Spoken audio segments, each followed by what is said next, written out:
উবাই ইবনে খালদ বলেন, আমি বেলাল রে লালন পালন করছি। এই বেলাল রে গলার মধ্যে রশি লাগাইছি,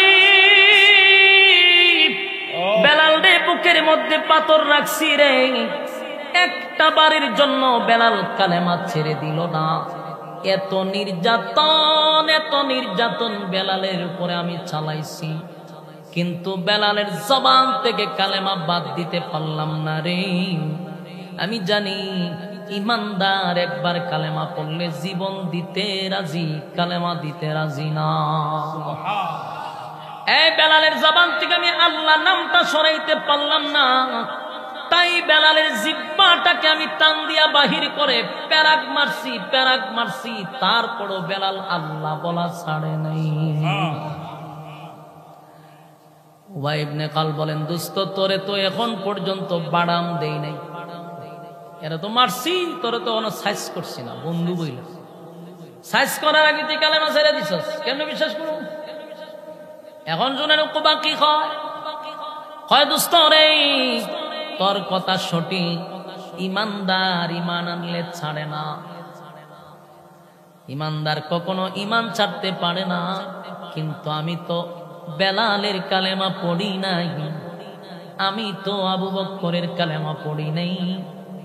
আমি কালেমা পড়ছি কথা ঠিক, সেটা হলো আমি যে কালেমা পড়ছি এটা হলো পলিটিক্সের কালেমা, মুসিবতের কালেমা, তাই তো আমি কালেমা ছেড়ে দিতে পারলাম। এরপরেও বন্ধুর মন গলাইতে পারল না, বন্ধু শর্ত দিছে, কিন্তু ঘটনা ঘটে গেছে। উপস্থিত যারা ছিল বড় বড় নেতা, আবুল আহাবের মতো নেতা, উবাই ইবনে খালফের মতো নেতা, এই সাহেবা এগুলার মতো শয়তান আবু জাহিল্লা সহ আবুল আহাবের মতো বড় বড় নেতারা এখানে উপস্থিত ছিল।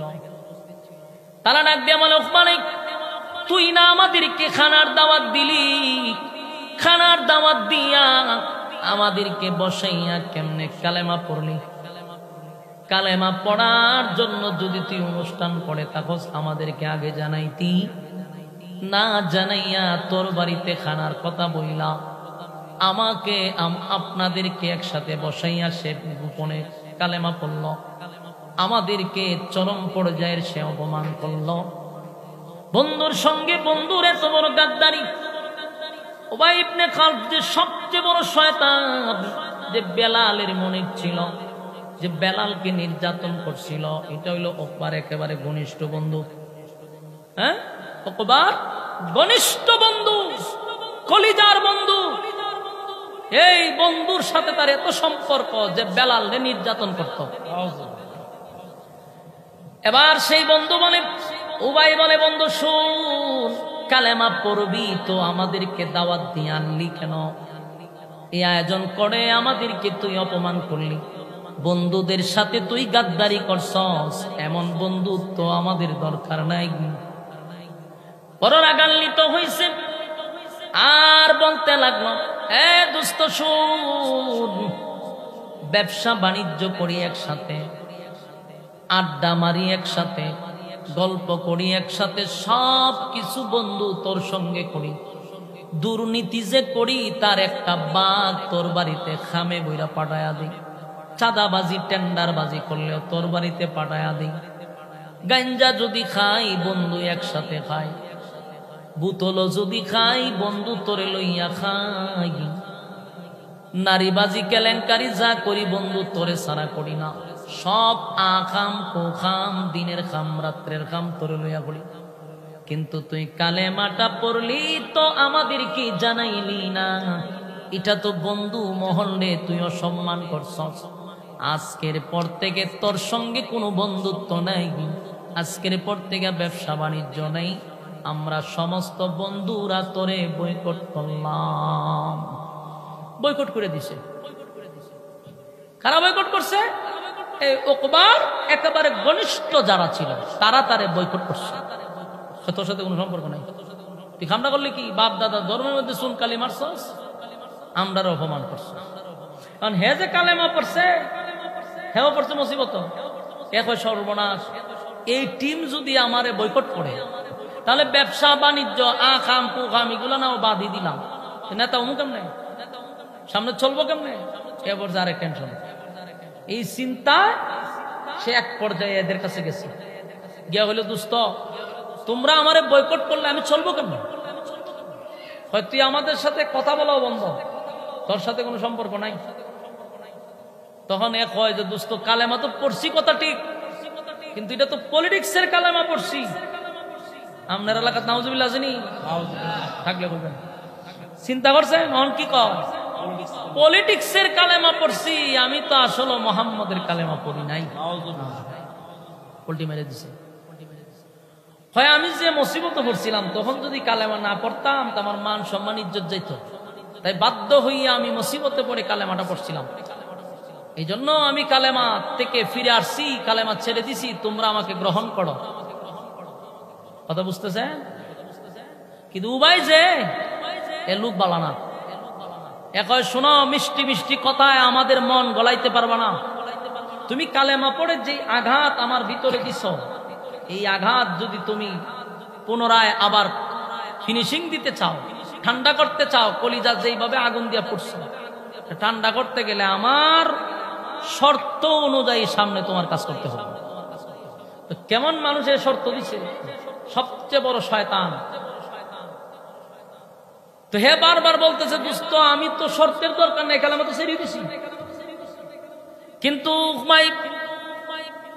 উবাই ইবনে খালদ বলেন দোস্ত শোনো, মুহাম্মদের কালেমা যে একবার পড়ছে জীবন দিতে প্রস্তুত, কালেমা ছাড়তে প্রস্তুত না। কারণ এত জানে বেলাল না, এতে লালন পালন করছে। উবাই ইবনে খালদ বলেন আমি বেলাল রে লালন পালন করছি।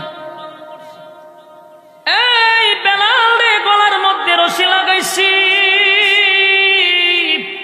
বেলাল রে বুকের মধ্যে পাথর রাখছি রে, একটা বারের জন্য বেলাল কালেমা ছেড়ে দিল না। এত নির্যাতন বেলালের উপরে আমি চালাইছি, কিন্তু বেলালের জবান থেকে কালেমা বাদ দিতে পারলাম না রে। আমি জানি ইমানদার একবার কালেমা পড়লে জীবন দিতে রাজি, কালেমা দিতে রাজি না। এই বেলালের জবান থেকে আমি আল্লাহ নামটা সরাইতে পারলাম না, তাই বেলালের জিহ্বাটাকে আমি টান দিয়া বাহির করে প্যারাক মারছি, তারপরও বেলাল আল্লাহ বলা ছাড়ে নাই।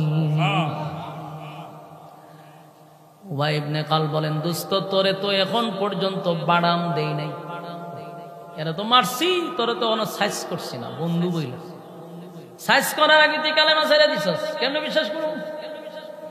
এখন শুনেন উকবা কি হয় দোস্ত রে, তোর কথা সঠিক, ইমানদার ইমান আনলে ছাড়ে না, ইমানদার কখনো ইমান ছাড়তে পারে না। কিন্তু আমি তো বেলালের কালেমা পড়ি নাই, আমি তো আবু বকরের কালেমা পড়ি নাই। আমি কালেমা পড়ছি কথা ঠিক, সেটা হলো আমি যে কালেমা পড়ছি এটা হলো পলিটিক্সের কালেমা, মুসিবতের কালেমা, তাই তো আমি কালেমা ছেড়ে দিতে পারলাম। এরপরেও বন্ধুর মন গলাইতে পারল না। বন্ধু শর্ত দিছে। বলুন কি দিছে? শর্ত হইল তুই যদি সত্যি কালেমা ছেড়ে দেস তাহলে শোন, আগামী কালকে তোরে লইয়া আব্দুল্লাহর পুত্র মুহাম্মদের সামনে গিয়া দাঁড়াবো, তুই মুহাম্মদের সামনে দাঁড়াইয়া তার কালেমা ফেরত দিবি। এখানেই শেষ নয়, কালেমা পড়ে আমাদেরকে যতটা না কষ্ট দিছস এর থেকে বেশি কষ্ট আব্দুল্লাহর পুত্র মুহাম্মদকে দিতে হবে। তাই বড়া মজলিসে দাঁড়াইয়া মুহাম্মদের সুন্দর চেহারাটার মধ্যে তুই তুতু মারবি। আমার যুবক ভাইরা, এই বন্ধুর কারণে বন্ধু কতটা ক্ষতিগ্রস্ত হতে পারে আপনারা একটু দিলের কান লাগায় শুনেন। আজকে গোটা পৃথিবীতে ধ্বংস হইতেছে একমাত্র কোনো না কোনো বন্ধুর কারণে। যুব সমাজ ধ্বংস শুধু বন্ধুর কারণে। এই যে কিছু মানুষ এখানে বসছেন, আর কিছু মানুষ রাস্তায় হাঁটাহাঁটি করতেছে, কিছু গল্পতে, কিছু রাস্তাঘাটে, কেন? বন্ধুর কারণে। কারণ এর সাথে যারা শরীরের বন্ধু, বন্ধু এর রাস্তায় নিয়ে হাঁটাহাঁটি করে, বন্ধু তারা নিয়ে গল্পতে ব্যস্ত, চাইলেও সে এমন মজলিসে বসতে পারে না, কারণ বন্ধু তারে বসতে দেয় না।